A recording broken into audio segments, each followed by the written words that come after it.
back up. But we've been in consolidation on the euro dollar.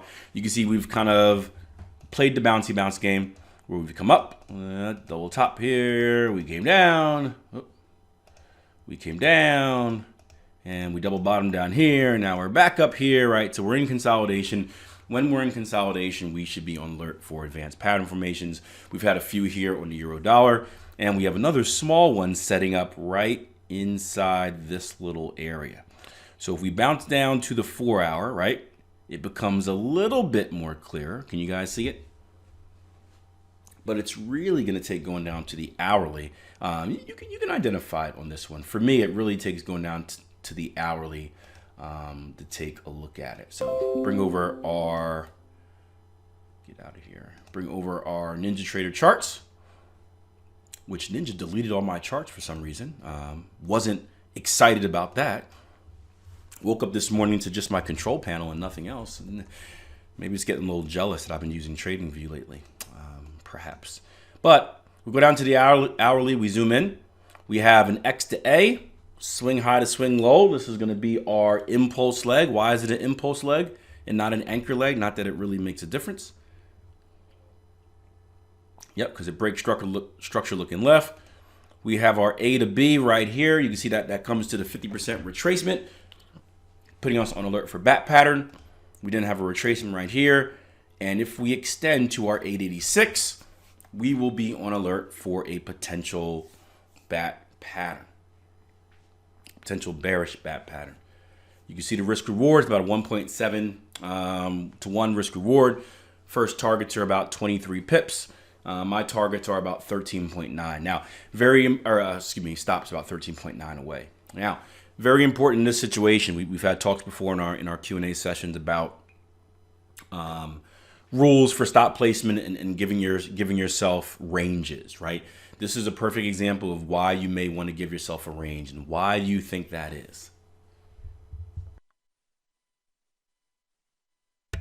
And again, if you hear random mutes and stuff, again, I'm still getting over, still fighting off this little sickness. So I'm trying not to cough and hack up stuff in the microphone. But if it does happen, my apologies in advance. Yep. Ali says it, Lat says it, Ale says it. Yep. If we look to the left, right at this this stop placement, we're gonna have a wick right there, right? And this is just being smart as a trader. Do we want our stops right at the wick, or would we want it above structure? Probably above structure. And this is there's always this debate about and again, in yesterday's Q&A we talked a lot about traders needing very strict rules, and I'm all for strict rules. I'm also for flexibility. And the ideal situation is you create your rules in a way that you can be flexible, right? So when people use rules where it's got to be a 10 pip stop loss every time, the question I always ask is, well, what if that 10 pips is right at a really bad level of structure?